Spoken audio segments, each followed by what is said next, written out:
bed and go looking for dinner. John Rothstein here on Inside College Basketball Now. Later in this show, we will be joined by Penn head coach Fran McCaffery. Want to remind you to subscribe to Inside College Basketball Now on Apple Podcasts. We want to be your Bible for the college basketball season and beyond. We are the only college basketball podcast coming to you 52 weeks out of the calendar year.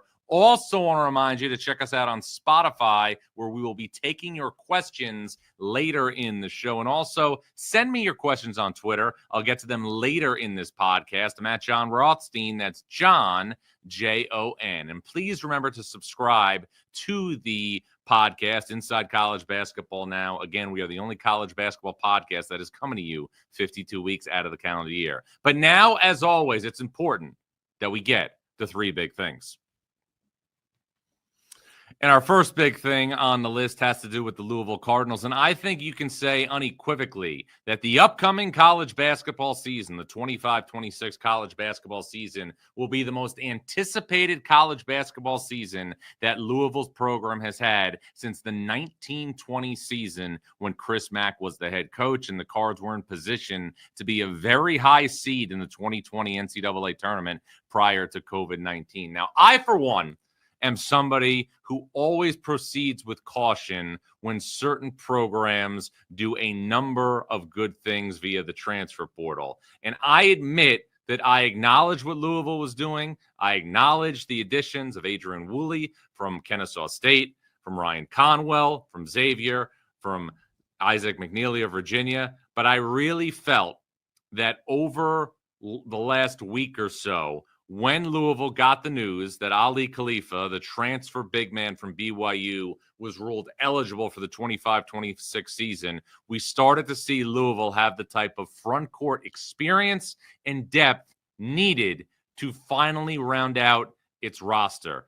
You look at the other elements of things for Louisville. I've stated about the perimeter, and I'll get to the perimeter in a second. But you know you have a veteran glue guy in Javon Hadley. The hope is obviously to have Kason Pryor back off the knee injury. Now you're looking at a Louisville team that has depth, that has shot making, and also has options up front as the Cardinals look to continue to build under Pat Kelsey. Another reason why Louisville's season is so anticipated next season during the upcoming year, the non-conference schedule that Kelsey's put together. Part of it is obviously having more flexibility because the ACC opted to go from 20 to 18 league games. But part of it is also the brands on the schedule that Louisville will play. Kentucky at home, at Arkansas in the ACC SEC Challenge, Indiana in Indianapolis at Gainbridge Fieldhouse, Memphis at home, which takes you back to the rivalry that the Cards had with the Tigers from Conference USA. You're at Tennessee in the return game of a home-and-home series. You're playing Cincinnati in downtown Cincinnati, which is going to be the start of a 2-year neutral series. And you're also on Valentine's Day going to take on Baylor, which is another 2-year neutral series at Dickies Arena in Fort Worth. There is more anticipation for Louisville basketball right now than there has been in the last half decade. Last season for Pat Kelsey was about changing the narrative surrounding the program. This season is about being in a situation where you can get a high seed on Selection Sunday and be in position to play very deep into the NCAA tournament.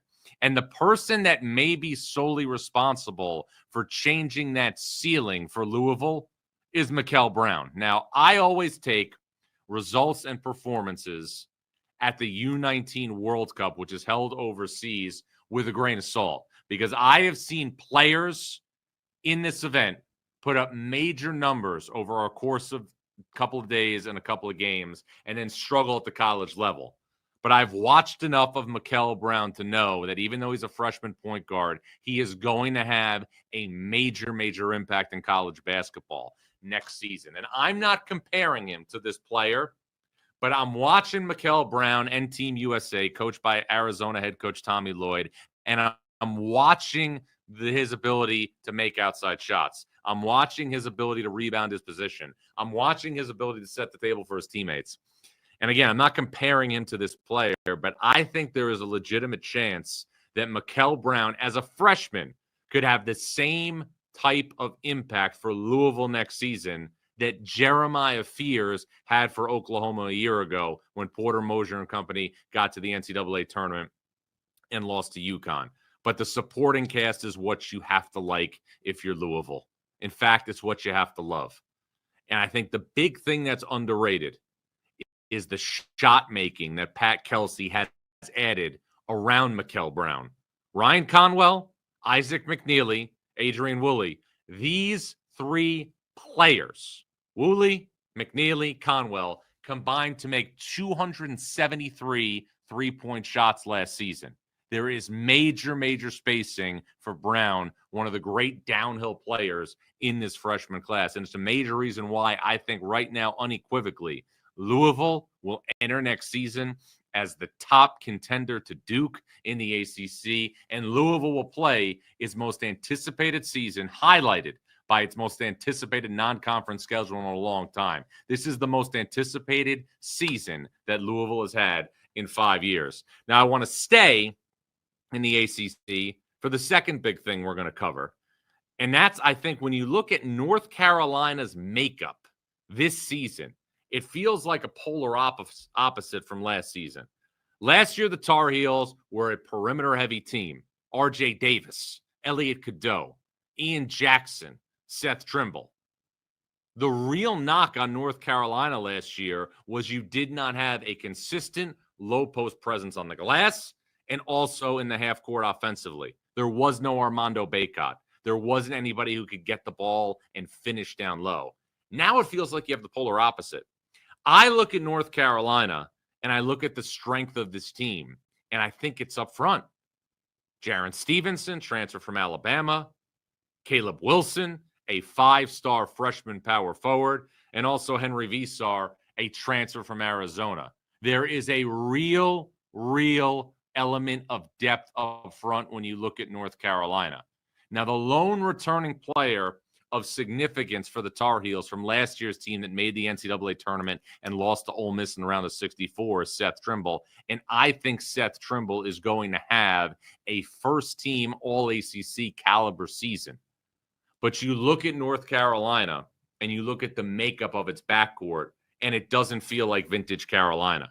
Kyan Evans from Colorado State, who played very well for the Rams last year down the stretch, is going to be the veteran option at point guard. He is not going to push the ball and set the table like Ty Lawson. He is not going to push the ball and set the table like Ray Felton. I don't see that out of Colorado State's main point guard from last year. But he has proven that he can score the ball and play winning basketball. In the last 12 games of the year last season, Kyan Evans averaged just under 15 points per game and shot the ball exceptionally well for the Rams, who were as hot as any team in the country last year under Nico Medved. You look at the rest of the starting five, you know what I think about Trimble. He's going to be a first-team All-ACC caliber player. Jaron Stevenson has left some things to be desired to the first few years of his college career. He could find new life in Chapel Hill. Caleb Wilson is somebody I've talked to many people throughout, the recruiting circles, and if people have seen him play recently, he looks the part of being a major impact guy at power forward. And Visar is somebody who, for all intents and purposes, can produce at the college level. The strength for North Carolina is up front, not in the backcourt, in my opinion. And it's going to be interesting to see just how good the Tar Heels can be in what feels like a revamped ACC. Duke is going to be projected to win the league. You just heard me wax poetically about Louisville and why this is the most anticipated season that Louisville has had in a half decade. Then you start looking at what's around North Carolina. You have NC State revamped under Will Wade. You have Miami revamped under Jay Lucas. And you have a sneaky team in Charlottesville led by Ryan Odom. But other teams in the ACC have also made improvements. Syracuse added a very underrated transfer in Nathan George. SMU in year 2 under Andy Enfield also feels like a potential bubble team. Notre Dame is going to bring back Marcus Burton and Braden Shrewsbury in the backcourt. It's a big year in South Bend for them. The ACC should be better. North Carolina is going to be picked somewhere in the top 3 or 4, but for all intents and purposes, the chemical makeup of this Tar Heel team feels vastly different and a polar opposite from the team last season that won a game in the first 4 against San Diego State and then lost in the round of 64 to Ole Miss. Now, the third big thing I want to hit on here in our first segment is that, according to reports, NCAA tournament expansion could have a final decision in the next month or two. I can tell you from everything I've gathered on this topic that while the majority of people in college basketball have zero desire for the NCAA tournament to expand, this is starting to feel like something that is getting close to being an inevitability. It's not something that I'm excited about. It's something I'm very much against because I have felt, and you know this if you've heard me on this show, and if you've also, listened to me on different platforms, that if you're going to make one change with the NCAA tournament, the change to make is to have the last 8 at-large teams play in the first 4 in Dayton and have all automatic qualifiers who win their conference tournaments play in the round of 64 on Thursday and Friday. But if that doesn't happen, and all of a sudden we see 8 more spots in the NCAA tournament, this much I can tell you. Those spots are going to be primarily held for teams in power conferences. So if you are affiliated with a non-power conference and you think and you go to bed at night thinking that 8 more spots in the NCAA tournament is going to lead to more bids for your league, if that's what you think, then I've got some swampland to sell you in Florida. Could there be exceptions to the rule? Absolutely. Last year, if the NCAA tournament had another 4 or 8 spots, Boise State out of the Mountain West would have been in the NCAA tournament. But this much I'll tell you. The sole people that are behind this, the primary people that are behind this, are Tony Petitti, the commissioner of the Big Ten, and Greg Sankey, the commissioner of the SEC. And the whole reason behind the push for expansion is to get more power conference teams into the NCAA tournament. That's what we're headed towards if this thing goes to 76 teams. It is not going to be a handful of teams from non-power conferences. Could there be exceptions to the rule? Sure. Anything's possible. Every couple of years, could the A10 get an extra team? Maybe, sure. Could the WCC get a team? Sure. Could the Mountain West get an extra team? Sure. Although the Mountain West has done very well the last couple of years with NCAA tournament representation, and that's with 68 teams. But make no mistake about it. If you think, and you are in a non-power conference, and you think that expanding to 8 teams is going to regularly help your program, you are lying to yourself.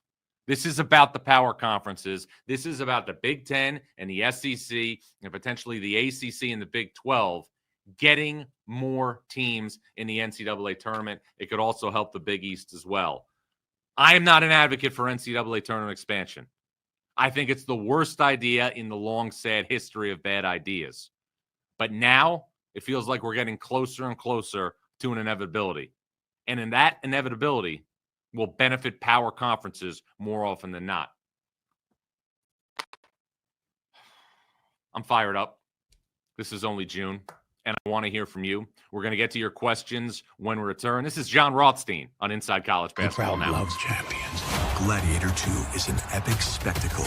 Remarkable! To amuse you is my only wish. The glory is yours, not mine. Very good. Gladiator 2, rated R. Now streaming on Paramount+. Back here on Inside College Basketball Now, I want to remind you to subscribe to Inside College Basketball Now on Apple Podcasts. We want to be your Bible for the college basketball season and beyond. We're the only college basketball podcast coming to you 52 weeks out of the calendar year. Also want to remind you to check us out on Spotify and send us your questions. And also send me your questions on Twitter. I'm at John Rothstein. That's John, Jon. And also subscribe to Inside College Basketball Now as we continue to churn out content 52 weeks out of the calendar year. Our first question is going to come from Jaden W. And it's, John, what team do you think did the best with the transfer portal so far this year? Well, obviously St. John's you have to look at right away with the Red Storm's ability to reload that roster under Rick Pitino. Jozan Sanin from Arizona State, Bryce Hopkins from Providence, Ian Jackson from North Carolina, Oziah Sellers from Stanford. St. John's would be one. Would also take a long, hard look at Michigan with Elliot Cadeau from North Carolina, Yaxel Lendeborg from UAB, and Adai Mara from UCLA. ND Hoops Enjoyer says, John, why could Notre Dame be a tournament team? Well, this is what I'll tell you.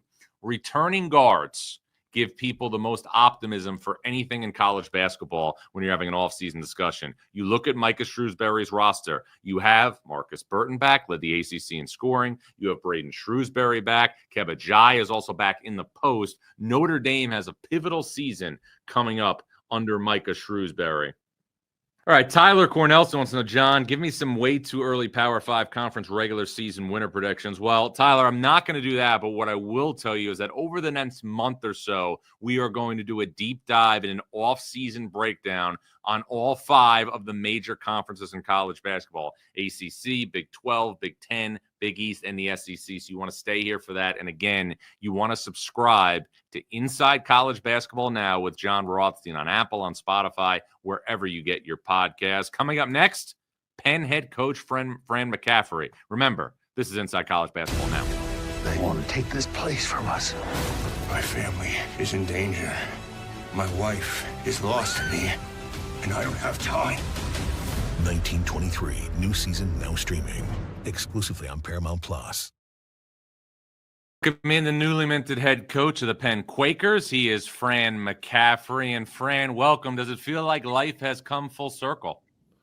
No question, John. I remember the first day that I came to the office and get to work in the Palestra, just remembering my childhood every Saturday night, coming to the Palestra with my mom and dad, my brother, hoping one day to play here. And then, of course, I got that opportunity and graduated from here and stayed close with the players and the coaches over the years. And a number of my teammates were at my press conference. Yeah. And just to be back here working, I lived 40 yards from here. And it kind of brought chills, actually, John, the first day I was here. And it's been interesting because I've been recruiting, obviously, for the last 3 months, and walking the campus with prospects has been just been an incredible feeling. Yeah. What is it like to come back to Philadelphia at this juncture in your life after spending so many years in college towns and metropolitan settings? Oh, it's different. And the first thing that's noticeable is the traffic. It just is. But we're living, Mark and I are living downtown, so there's so much to do all the time. There's so many places to eat, so many places to go. Everything's kind of walkable, which is interesting. It's just different. And, my brother's here, so I get to spend more time with him. And I have some cousins and so forth here, but, just a ton of friends, high school friends, college friends. Yeah. So, being back in the big city, you're right. It's so much different than Iowa, than South Bend, Albany, Greensboro. I mean, it's just different. But all were incredible experiences in their own right. I'm very fortunate. Fran, what is it like to be a mid-major head coach today in 2025 versus being a mid-major head coach when you were at Siena 15 years ago? Well, 15 years ago, the guys we got would stay, obviously. But we're different here. We're selling something different. The players that I've recruited since I got here who commit to wanting to play in the Ivy League, more importantly, to get an Ivy League education, are looking at this opportunity differently than they would be at Siena right now. Right. Is it a stepping stone to more money? Is it a stepping stone like a junior college to get to the Power 5? Which is disappointing because, I basically made my career at those places. Right.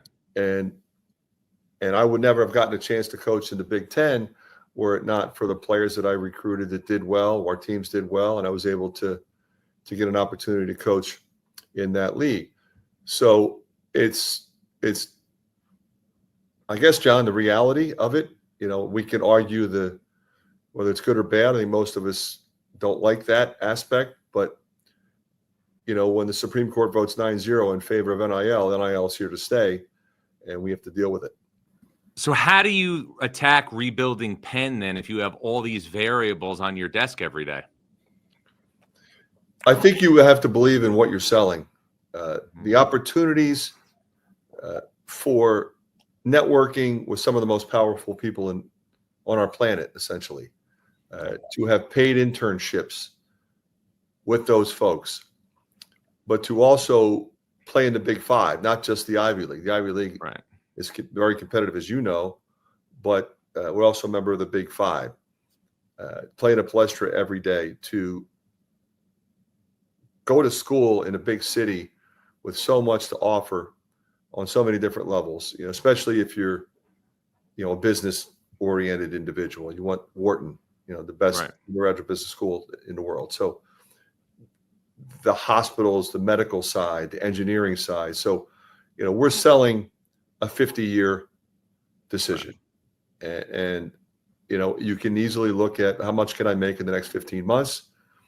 And if that's what you're looking for, you might find that to be more lucrative elsewhere.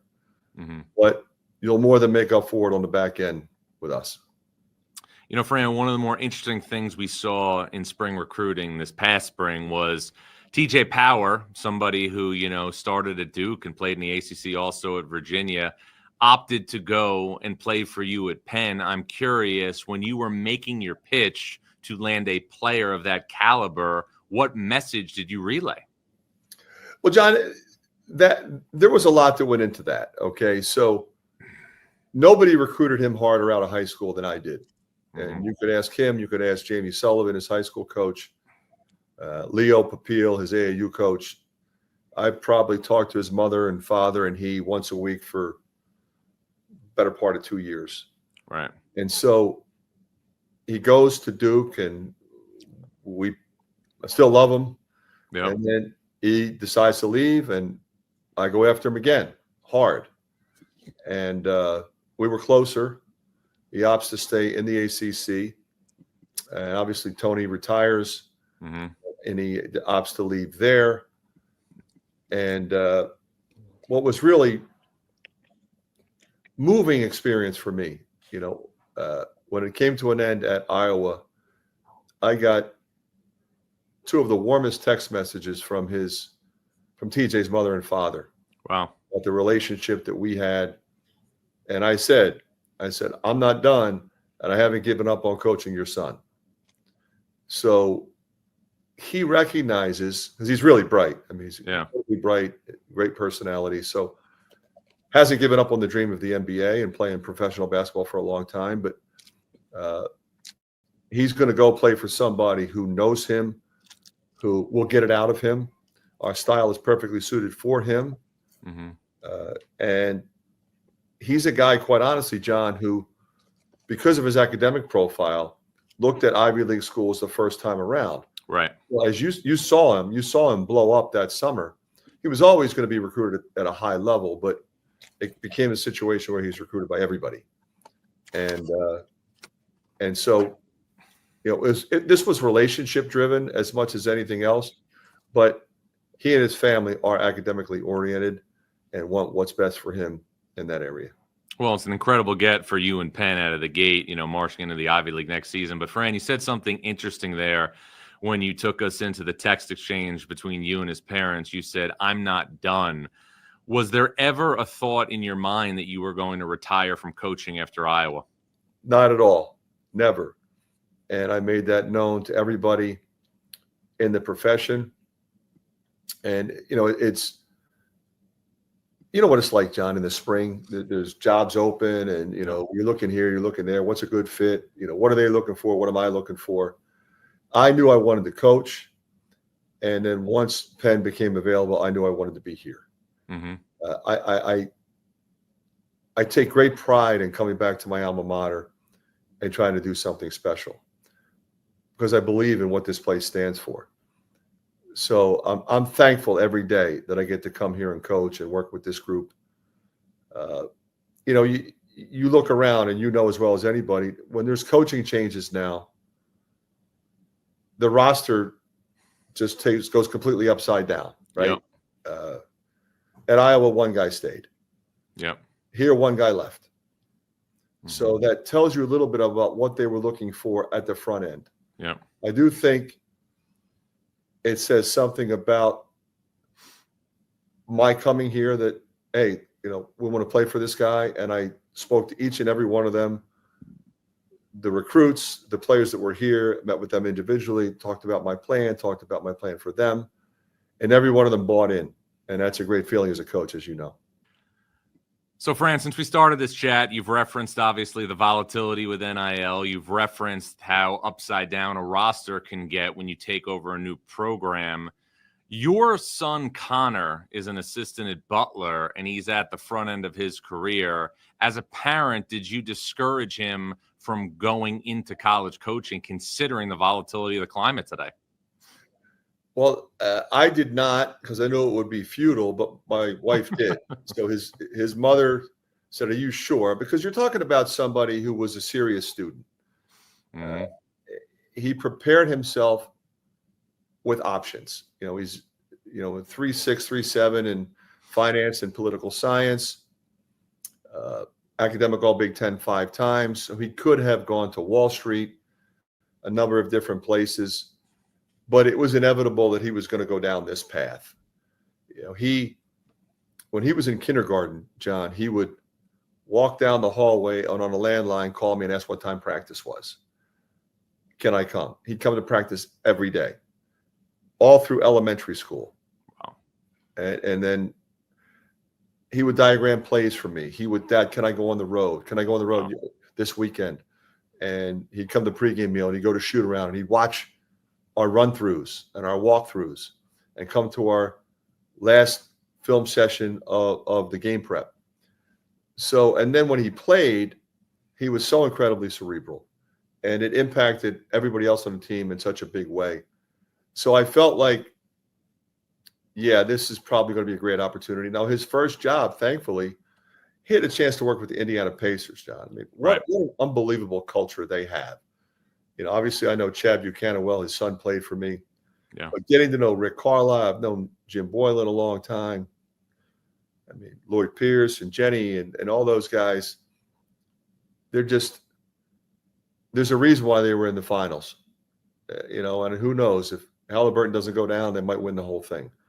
But what a great opportunity that was for him to go to practice every day and learn from those coaches. It's like getting a PhD in coaching. Right. And so it wasn't making any money really. But yeah. You know what? The value of that experience is unmatched. He knows what we do. He didn't need to come work for me. Right. So he knows how we do it. Now he knows how Rick Carlisle does it. He knows how Jim Boylan puts the defense in and Lloyd Pierce puts the offense in. Now he's working with Thad Matta. Right.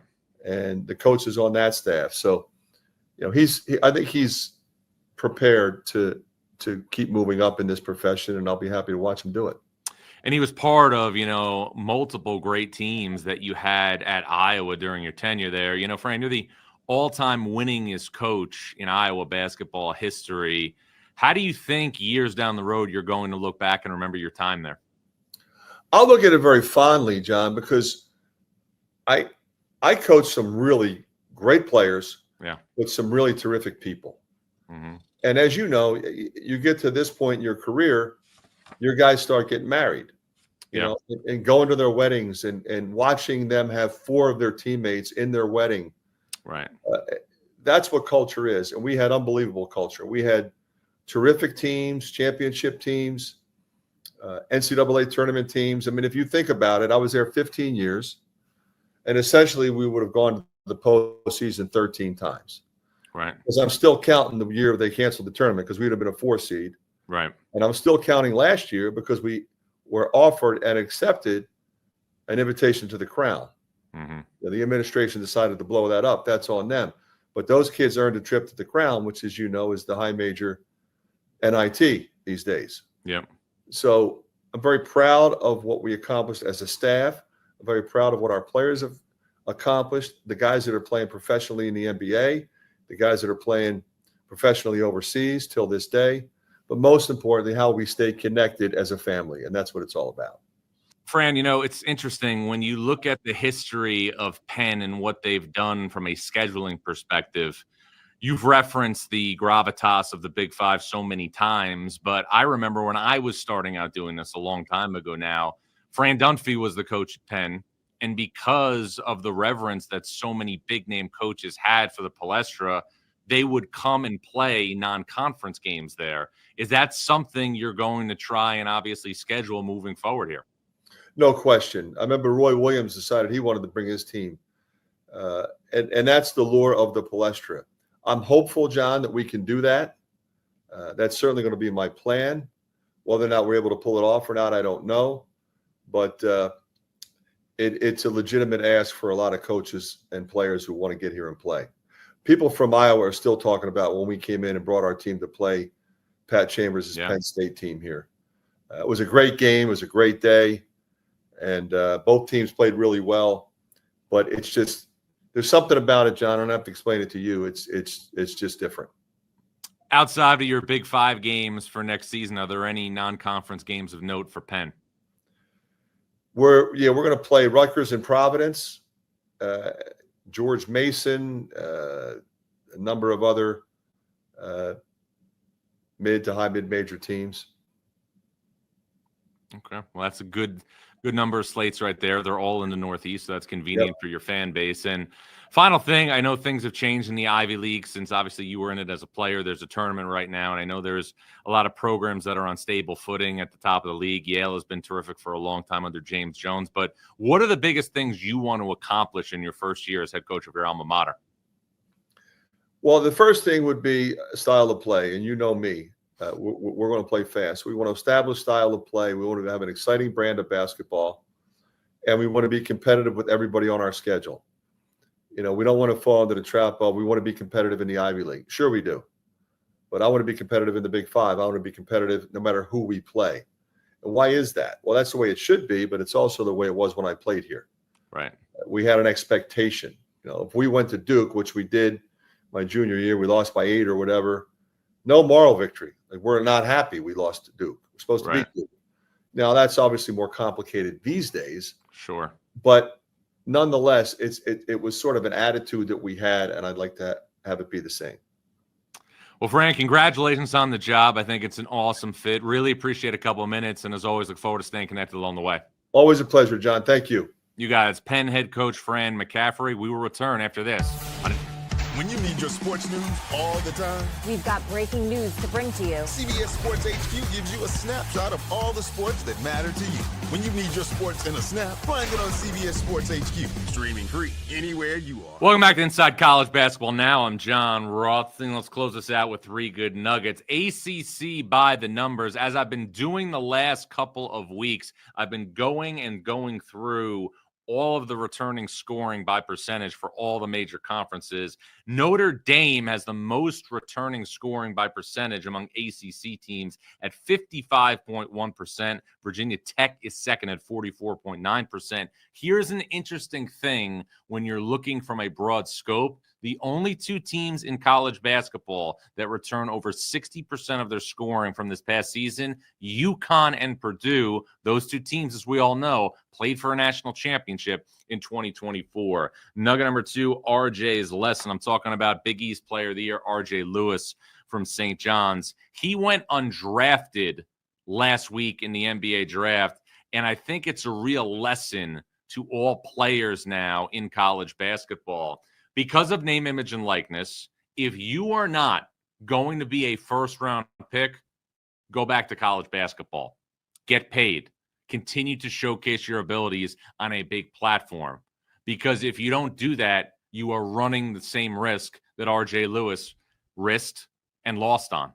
He could have made, without question, $2 to $3 million next year in NIL. He is now going to have to grind his way in the NBA. And look, everybody has the right to make whatever decision that they want to make with their life. That is their right to make. But I will tell you this, if RJ Lewis came back to college next year, he without question would be a preseason first-team All-American and have a legitimate chance to be the National Player of the Year. And that would have commanded at least $2, $3, maybe $4 million. Nugget number 3, week 1 gets even better with Georgetown and Maryland. It was announced last week that Georgetown and Maryland are going to play on November 7th in College Park. That's the date of the game. It's the start of a multi-year series between these two programs. How about the week 1 matchups now for college basketball? November 3rd, Las Vegas, BYU, Villanova, Arizona, Florida. November 4th, Duke, Texas, and Charlotte. Friday the 7th, Georgetown, Maryland, Kansas, North Carolina. The 8th at Madison Square Garden, Alabama at St. John's. And then on the 9th in Chicago, Indiana against Marquette. Big-time games to kick off the 25-26 college basketball season. We'd like to thank Penn head coach Fran McCaffrey for joining us here on Inside College Basketball Now. I will be back later this week. I'm John Ross.